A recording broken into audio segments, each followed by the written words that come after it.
નમસ્તે વિદ્યાર્થી મિત્રો, આજે આપણે શ્રેણી 6 વિષય ગુજરાતીનો પાઠ 14 સારા અક્ષરની આપણે ચર્ચા કરીશું.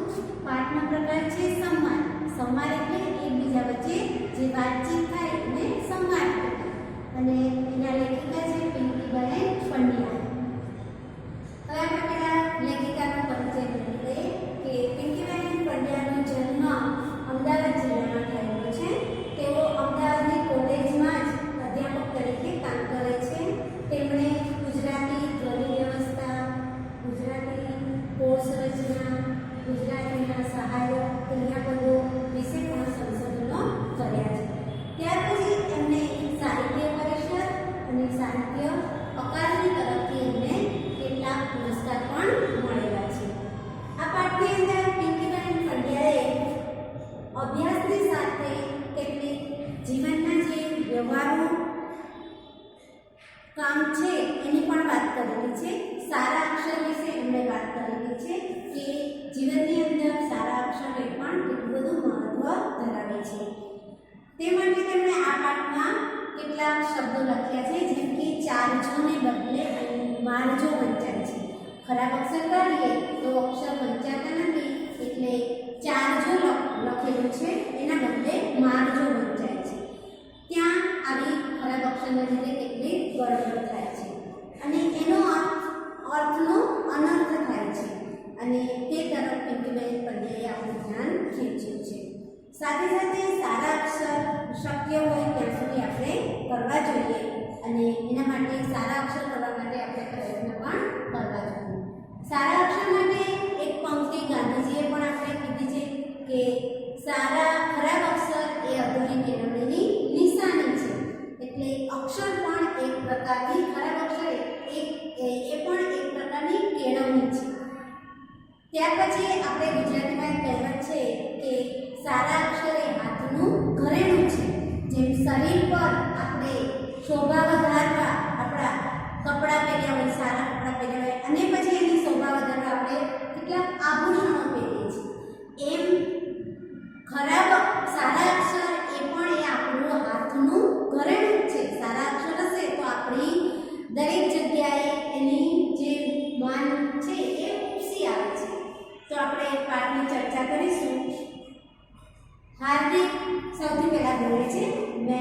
હાર્દિક મહેલને કહે છે, મેહુલ તું તો લેસન કરવા બેસી ગયો. લેસન એટલે શાળામાં જે શિક્ષક હોય એ ઘરે કરવા જે કામ આપે એને લેસન કહેવામાં આવે છે.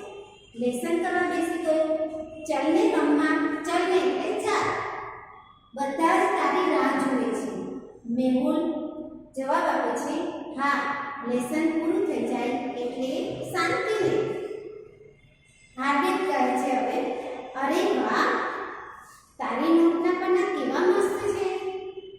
લીસા, હા, હવે મને ખબર પડી કે સાહેબ કાયમ તારી નોટ જ ક્લાસમાં કેમ બતાવતા હશે.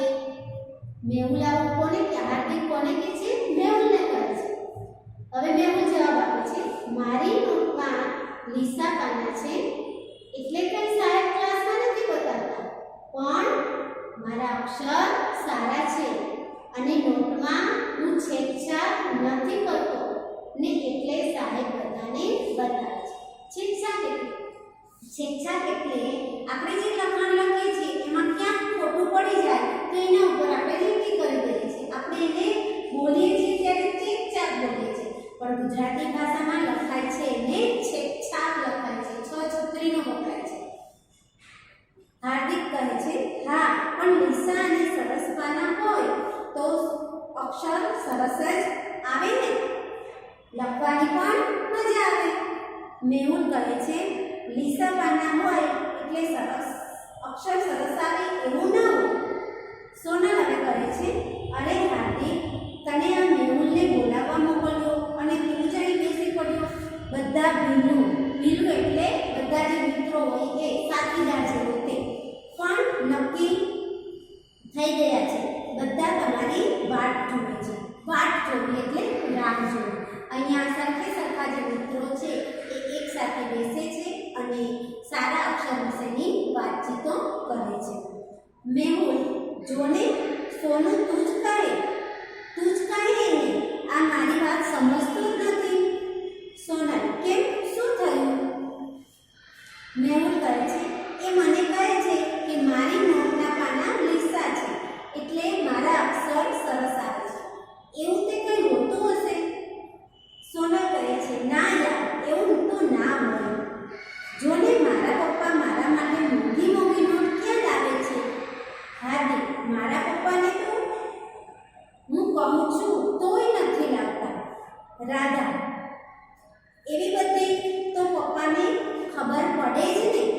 જે આપણા કામનું હોય એ મોંઘું હોય તો પણ લાવે અને ના કામનું હોય તો ના પણ લાવે. એમાં શું થઈ ગયું?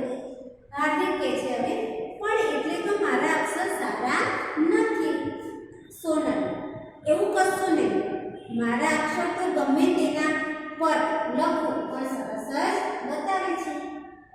હવે રાધા આવે છે એટલે રાધા કહે છે, એ તો તું અણીવાળી પેન્સિલથી લખે છે ને એના લીધે. એટલામાં અશરફ આવે છે અને અશરફ બોલે છે, એમાં જ તું આખો દિવસ પેન્સિલ છોલ કરતી હોય છે. હાર્દિક: ને 2 દિવસમાં એક પેન્સિલ તું પૂરી કરી નાખે છે. સોનલ કહે છે, હવે એ તો અણી તૂટી જાય તો છોલવી જ પડે ને, અને પેન્સિલ બટકળી હોય તો હું શું કરું? બટકળી એટલે કાચી હોય, વારંવાર લખી અને વારંવાર તૂટી જાય એને કહેવાય બટકળી. રાધા કહે છે, સંચાથી છોલે છે એટલે કદાચ તૂટી જતી હશે, બ્લેડથી છોલે તો નહીં તૂટે. પહેલાના જમાનામાં જ્યારે શાર્પનર સંચો જે નહોતો ત્યારે લોકો ચપ્પાની અણીથી અને આપણે જે દાઢી કરતા હોય છે ને એની જે બ્લેડ હોય એનાથી પેન્સિલ છોડતા હતા. પણ હવે સંચો આવી ગયો એટલે ચપ્પુ અને બ્લેડનો ઉપયોગ ઓછો કરવામાં આવે છે. ધવલ: પણ બ્લેડથી છોલવા છતાં પેન્સિલના બદલે આંગળી જ છોલાઈ જાય તો? અશરફ: મારી પાસે તો એવી બ્લેડ છે કે જે અણી ભપકાદાર થાય. ભપકાદાર એટલે મસ્ત ધારદાર જે અણી નીકળે એને ભપકાદાર કહે, પણ જરાય વાગે નહીં. રાધા: પણ તારા પપ્પા તો કહેતા કે તારા અક્ષર બહુ ગંદા છે. ગંદા મતલબ ખરાબ. અશરફ: અબુ તો એમ જ કહે છે કે કલમથી લખીએ તો જ સરસ આવે. મેહુલ: આ કલમ વડે શું છે? અશરફ: એક જાતની પેન જ કહેવાય. બરું કે એના કશાકની પેન્સિલ જેટલી લાકડીને આગળથી તીરછી એટલે ત્રાસી છોલીને એનાથી લખવાનું. રાધા: લાકડાથી તો કોઈ ના લખાય.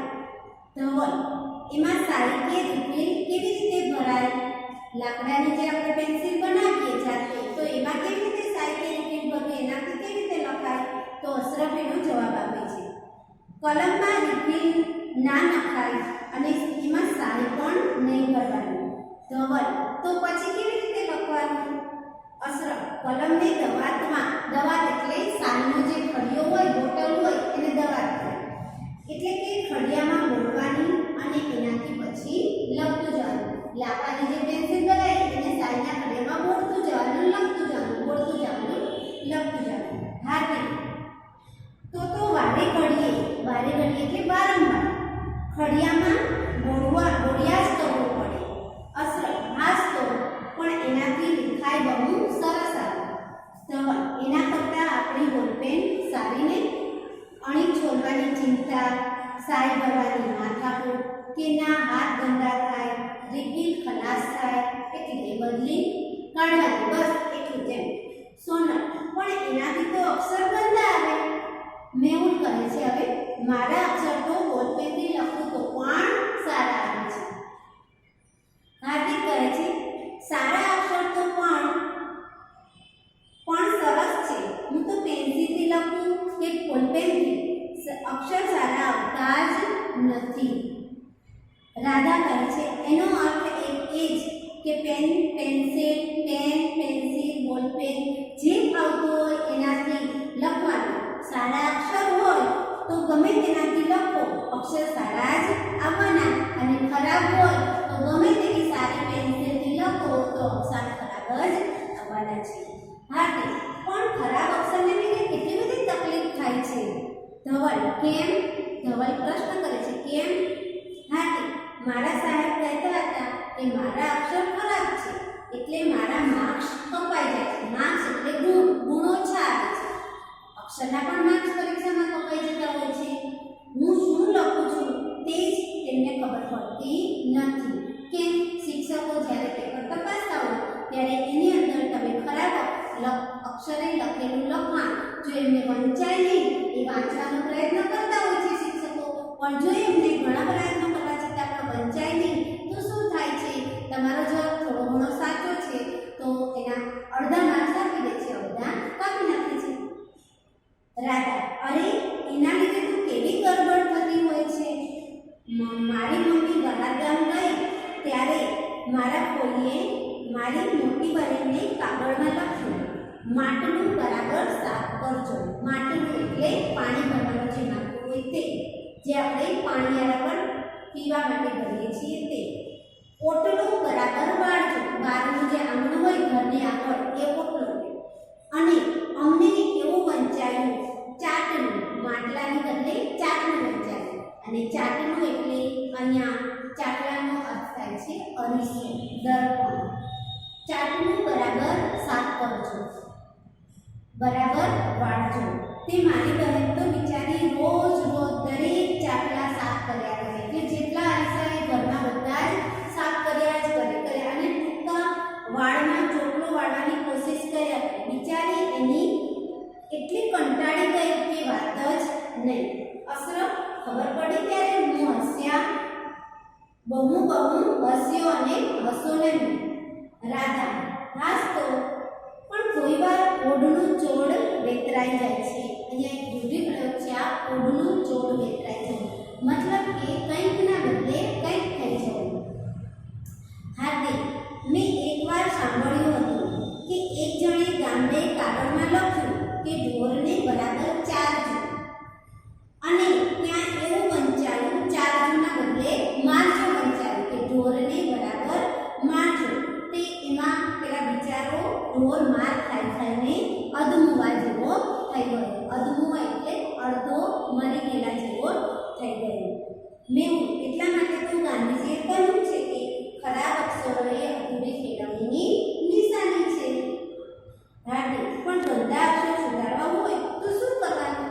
ગાંધીજીના પણ અક્ષર ખરાબ જ હતા, પણ જ્યારે એ દક્ષિણ આફ્રિકા ગયા અને ત્યાં તેમણે લોકોના મોતીના દાણા જેવા જ્યારે અક્ષર જોયા ને ત્યારે એમને બહુ જ અફસોસ થયો કે એમણે જે અક્ષરની વાત હતી એ પહેલાં ગંભીર ખાતી લીધી ન હતી. અને પછી એમને સમજણ પડી ત્યારે અક્ષર પછી તો મોટા થઈ ગયા હોય એટલે અક્ષર સુધરે નહીં. જેમ પહેલાં આપણે કાચો ઘડો હોય અને એના ઉપર આપણે કાટલો ચડાવીએ તો તરત જ ચડી જાય છે, પણ ઘડો પાકો થઈ જાય પછી એને જો આપણે કાટલો ચડાવવાનો પ્રયત્ન કરીએ તો ચડતો નથી. એમ બાળક જ્યારે મોટું થઈ જાય છે અને પછી એના અક્ષર સુધારવાનો પ્રયત્ન આપણે કરાવીએ તો એ થતો નથી. એને નાનપણથી જ અક્ષર સુધારવાનો પ્રયત્ન કરાવવો જોઈએ. હાર્દિક, પણ ગંદા અક્ષર સુધારવા હોય તો શું કરવાનું? સોનલ, મારા દાદી એવું કહેતા કે સવારે વહેલા ઉઠીને ઠંડા પાણીમાં હાથ નાખી દેવા અને હાથ ઠરી જાય પછી એવા હાથે ધીમે ધીમે સરસ રીતે લખવાનું. રાધા, મારા દાદા એવું કહેતા કે એમના જમાનામાં પાટલી પર ભીની માટી પર પાથરીને સરસ વળાંકવાળા અક્ષર લખીને માટીને સૂકવવા દેતા અને પછી એ અક્ષરની અંદર લખ્યા કરવાનું. પણ હવે આજના જમાનામાં તો કોણ આ બધું કરે છે? ધવલ, પણ આપણે નાના હતા ને સ્કૂલે માનવી નોટમાં લખતા હતા એવી રીતે તો લખાય ને. અશરફ, મારો ભાઈ નાનો હતો ત્યારે મારા અબુ એટલે પિતા બહુ ચિત્રો દોરાવેલા. કદાચ એનાથી અક્ષરના વળાંક સરસ થતા હશે.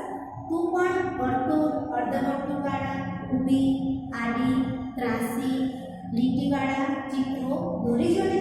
એટલે જેનું ચિત્ર સારું હોય એના અક્ષર સારા જ આવતા હોય છે. એ પણ એક અક્ષર માટે મહત્વની વાત છે. હાર્દિક, અરે હું તો એકડિયા બગડિયાની જેમ અક્ષર ભૂલવા પણ તૈયાર છું. એકડિયા બગડિયા પેલા બીજામાં જે ભણતા હોય ને એટલે શીખાવવી છે. એમ કંઈક તો કરવું જ પડશે ને. ગંદા અક્ષરની તો મને બહુ શરમ આવે છે. મેં ધીરજ રાખીને સતત પ્રયત્ન કરીશ તો ચોક્કસ સફળ થઈશ. સોનલ, હવે વાતોના વડા જ કરવાના છે. વાતોના વડા પણ એક રૂઢિપ્રયોગ છે, એટલે કે નક્કાની લાંબી કામ વગરને વ્યર્થ વાતો કરવી એટલે વાતોના વડા. કે રંભાઈ જવું છે. મેહુલ, હાર્દિક, રાધા, ધવલ, હસરત આ બધા હવે ઊભા થાય છે અને કહે છે, હા ચાલો ચાલો જલ્દી કરો, પછી અંધારું થઈ જશે. અહીંયા આપણે સારા અક્ષરનો પાઠ જે હતો એ આપણે ચર્ચા કરી. હવે આપણે પાઠના અઘરા શબ્દો આપણે જોઈ લઈએ. પાઠમાં હતું લેસન. લેસન એટલે શિક્ષકે આપેલું ઘેર કરવાનું કાર્ય. ત્યાર પછી છે છેકછાક એટલે ખોટા લખાણ પર ચેકો મારવો. પછી અહીંયા છે બિલ્લું. બિલ્લું એટલે રમતમાં જે સાથીદાર હોય તે. પછી વાટ એટલે રાહ. યાર એટલે કે મિત્ર. બટકણી એટલે તરત તૂટી જાય તેવી. અપું એટલે પિતાજી. બરુ એટલે પોચી સળીવાળો એક છોડ, એનું નામ છે બરુ. આ પોચી સળીવાળો એક છોડ આવે એને બરુ કહેવાય. તીરછી એટલે ત્રાંસી. રીપી એટલે સાઈ ભરેલી પાતળી નળી. દવા એટલે ખડીયો. લિખાય એટલે લખાણ. ચાટલું એટલે દર્પણ અથવા તો અરીસો. કોશિશ એટલે પ્રયત્ન. અધમમાં એટલે અડધા મરેલા જીવ. સુલેખન એટલે સુંદર લખાણ. સારા અક્ષરે લખેલું લખાણ એટલે સુલેખન કહેવાય. હવે પાઠમાં આવેલા રૂઢિપ્રયોગોની ચર્ચા કરીએ. ઓડનું ચોડ થવું એનો અર્થ થાય છે કંઈકને બદલે કંઈક થવું. ત્યાર પછી છે એકડિયા બગડિયાની જેમ, એનો અર્થ છે શિખાઉની જેમ. વાતોના વડા કરવા એટલે કે નકામી વાતો કરવી. પછી હવે આજે આપણે ભાષા સંસ્થા હવે જોઈશું. ભાષા સંસ્થામાં રૂઢિપ્રયોગ એટલે શું એની થોડીક હું તમને સમજૂતી આપીશ, અને વિશેષણ અને વિશેષ્ય વિશે. તો સૌથી પહેલા આપણે જોઈ લઈએ કે રૂઢિપ્રયોગ એટલે શું. બરાબર છે? તો અહીંયા બે ઉદાહરણ લખ્યા છે. પપૈયું ઝાડ ઉપર જ પાકી ગયું. બરાબર છે? અહીંયા પાકી ગયું એની નીચે મેં લીટી કરી છે. બીજું વાક્ય છે એની કચકચ સાંભળી માથું પાકી ગયું. હવે બંને વાક્યની અંદર પાકી ગયું ક્રિયાપદ આવે છે. બરાબર છે? તો અહીંયા જે પપૈયું ઝાડ પર પાકી ગયું છે એની અંદર પપૈયુંની અંદર મીઠાશ આવી ગઈ છે. પપૈયું પરિપક્વ થઈ ગયું છે, ફળ પરિપક્વ થઈ ગયું છે, એ અર્થમાં પાકી ગયું વપરાયું છે. જ્યારે અહીંયા માથું પાકી ગયું એટલે કે નકામી વાતોથી માથું દુખવા લાગ્યું છે, કંટાળો આવ્યો છે, એનો અર્થ અહીંયા પાકી ગયું એવા અર્થમાં થયો છે. એટલે બંને વાંચવામાં બંને સરખા છે, પાકી ગયું, પણ બંનેનો અર્થ કેવો થાય છે? અલગ અલગ થાય છે. એટલે રૂઢિપ્રયોગની અંદર કેટલાક શબ્દો એવા હોય છે કે ટૂંકાણમાં કહેવા માટે આપણે આવા રૂઢિપ્રયોગોનો ઉપયોગ કરતા હોય છે. લાંબી વાતને ટૂંકાણમાં કહેવા આપણે રૂઢિપ્રયોગનો ઉપયોગ કરતા હોય છે. ત્યાર પછી છે વિશેષણ અને વિશેષ્ય. તો સૌથી પહેલા આપણે વિશેષણ વિશે જોઈએ. તો વિશેષણના મેં પહેલા ઉદાહરણ લખ્યા છે એ જોઈએ. જો સારો છોકરો, પછી ચતુર વાંદરો, પછી છે મોળો કંસાર, ખાટું દહીં, 50 રૂપિયા, લાલ ઘોડી. બરાબર? અહીંયા મેં જો કેટલાક શબ્દોની નીચે મેં લીટી કરી છે. સારો, ચતુર, મોળો, ખાટું, 50 અને લાલ. બરાબર છે? તો આ જે શબ્દો છે એ શબ્દો છોકરો, સારો છોકરો એટલે છોકરો જે છે એની વિશેષતા બતાવે છે. વિશેષતા બતાવતા શબ્દો જે છે એની નીચે મેં લીટી કરી છે એટલે વિશેષણ કહેવાય છે. જો અહીંયા વ્યાખ્યા જો એટલે વિશેષણ એટલે જે શબ્દ નામના આકાર, રંગ, કદ, ગુણ, ઊંચાઈ, સંખ્યા વગેરેની વિશેષતા બતાવે તેને વિશેષણ કહે છે. બરાબર છે. અહીંયા જો કદમાં બતાવ્યું છે, રંગમાં બતાવ્યું છે, સંખ્યામાં બતાવ્યું છે. બરાબર છે. તો એટલે એ જે લીટી કરેલા જે શબ્દો છે એ વિશેષણ છે. ત્યાર પછી વિશેષણથી જે શબ્દની વિશેષતા વિશેષ છે, આ વિશેષણ હતું, હવે વિશેષ છે. તો વિશેષ છે એટલે શું? તો જો વિશેષણથી જે શબ્દની વિશેષતા બતાવાય છે તેને વિશેષણ કહેવાય છે. જો અહીંયા શું હતું? સારો છોકરો. તો સારો છે એ વિશેષણ છે. બરાબર છે. જ્યારે છોકરો છે એ શું છે? વિશેષ છે. છોકરાની વિશેષતા બતાવી છે સારો છોકરો. એટલે સારો એ વિશેષણ છે અને છોકરો એ વિશેષ્ય છે. હવે જો વિદ્યાર્થી મિત્રો આપણે વિશેષણ વિશે જોયું. હવે વિશેષ્ય વિશે પણ મેં તમને વ્યાખ્યા કરી. બરાબર છે.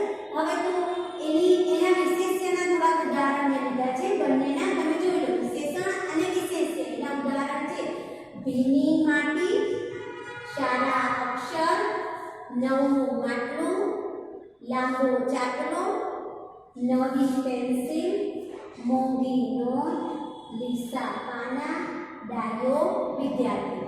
હવે આમાં જો તમે આ જે ભીની, સારા, નવું, લાંબો, નવી, મોંઘી, લીસા અને ડાયો આ શબ્દોની નીચે મેં લીટી કરી છે. તો આ જે લીટી કરેલા જે બધા શબ્દો છે એ વિશેષણ છે. અને અહીંયા ભીની માટી એટલે માટીની વિશેષતા બતાવી છે. એટલે માટી એ વિશેષ્ય છે અને ભીની એ વિશેષણ છે. અહીંયા અક્ષર એ વિશેષ્ય અને સારા એ વિશેષણ. એટલે દરેકમાં એ રીતે છે. દરેકની વિશેષતા બતાવી છે. એટલે લીટી કરેલા શબ્દો એ વિશેષણ અને લીટી વગરના શબ્દો છે વિશેષતા છે, વિશેષ્ય છે. ત્યાર પછી હવે આપણે અભ્યાસનો પ્રશ્ન 1 ના વિકલ્પો આપણે જોઈશું. નીચેના વિકલ્પના યોગ્ય ઉત્તર આપો. એમાં પહેલો વિકલ્પ છે મેહુલની નોટ સાહેબ વર્ગના બધા બાળકોને બતાવે છે કારણ કે શું હતું એનો જવાબ જો તો તમે લોકો કયો આવશે? ગ આવશે ને. તેના અક્ષરોની વાત બતાવવા માંગે છે. બીજો વિકલ્પ છે અક્ષરો સારા કાઢવા હોય તો શું કરવું જોઈએ આપણે? જો તો કયો જવાબ આવશે? ગ. લખવાનો વારંવાર મહાવરો કરવો પડે. ત્રીજો વિકલ્પ છે તમે પહેલાં ધોરણમાં ભણતા ત્યારે સાહેબ આડી, ઊભી, ત્રાંસી લીટી દોરાવતા કારણ કે કેમ દોરાવતા હોય સાહેબ? અક્ષરોના વળાંક સુધરે. બરાબર. અભ્યાસનો પ્રશ્ન 1 જુઓ. પ્રશ્ન છે સાહેબ બધાને મેહુલની નોટ બતાવે છે તે બાબતે હાર્દિક શું માને છે? તો એનો જવાબ મેં અહીંયા ટૂંકમાં લખ્યો છે. તમારે પૂરા વાક્યમાં લખવાનો રહેશે. કેમ કે મારે બોર્ડ નાનું હોય કે બધું સમાય નહીં એટલે મેં ટૂંકમાં જવાબો લખ્યા છે. તમારે પૂરા વાક્યમાં લખવાના રહેશે નોટમાં. તેનો જવાબ છે પહેલા આપણે લખવાનું સાહેબે બધાને મેહુલની નોટ બતાવે છે કારણ કે તેની નોટના પાના લીસા અને સરસ છે.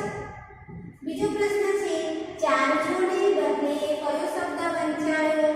તો જવાબમાં લખવાનું ચારજોને બદલે મારજો શબ્દ વંચાયો.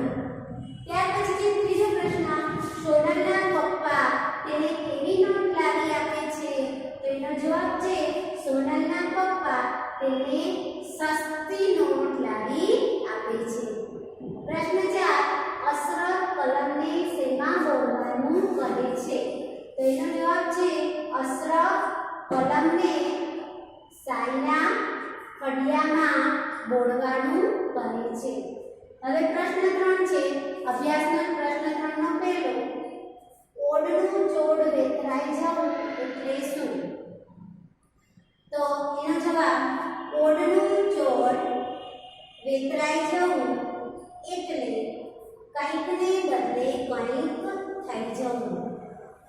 બીજો છે સોનલના દાદીમાએ અક્ષર સુધારવા શી સલાહ આપી?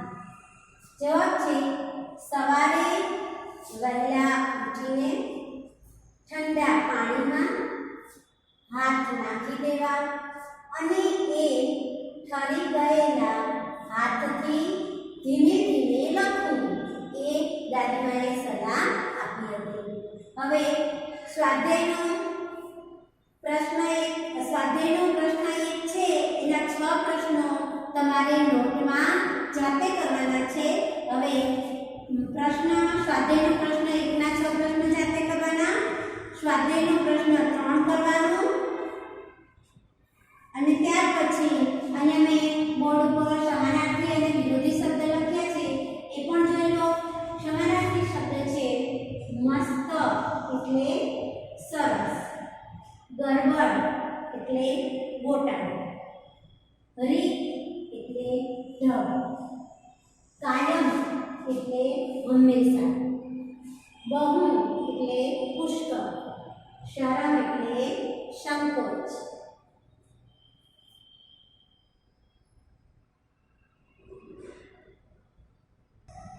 હવે વિરોધી શબ્દ જુઓ. લીસું એટલે ખરબચડું, મોંઘું એટલે સસ્તું, અણીવાળી મુઠ્ઠી, ધીરજ અધીરાય. શબ્દ સમૂહ છે પાઠની અંદર આયા, એટલે કે એક વાક્ય હોય અને એનો એક શબ્દમાં લખવાનો. તો પહેલું છે સહેલાઈથી તૂટી જાય પેન, એને શું કહેવાય? બટકણ. બોલપેનમાં મૂકવાની સાયવાળી નળ, એને આપણે શું કહીએ છીએ? રિફિલ. જો કે હવે તો રિફિલ મળતી નથી, સીધી પેન મળે છે, પૂરી થાય એટલે ફેંકી દેવાની. ત્રીજું સ્વચ્છ સુંદર લખાણ, એને કહેવાય સુલેખન, સારા અક્ષરે લખેલું. ચોથું છે શબ્દ સમૂહ સારી રાખવાનું પાત્ર, એટલે કે ખડી. હવે જો વિદ્યાર્થી મિત્રો, આપણે 14મા પાઠની ચર્ચા કરી, સહજ જોયા, ભાષા સંસ્થાની ચર્ચા કરી, સમાનાર્થી વિરોધી શબ્દ સમૂહ વગેરેની ચર્ચા કરી, બરાબર છે. હવે ઘરકામ જોઈ લો. પાઠ 13ના અઘરા શબ્દો લખવા નોટની અંદર અભ્યાસ લખો, સ્વાધ્યાય અને કરાવેલું વ્યાકરણ, જે વિશેષણ અને વિશેષ્ય વિશે કરાવ્યું તે, સમાનાર્થી વિરોધી બધું જ વ્યાકરણ આવી જાય, શબ્દ સમૂહ. આ બધું જ નોટમાં લખી અને પછી તમારી એની પૂર્તાઈ આવી અને બતાવી જવાનું. અસ્તુ. જય હિન્દ.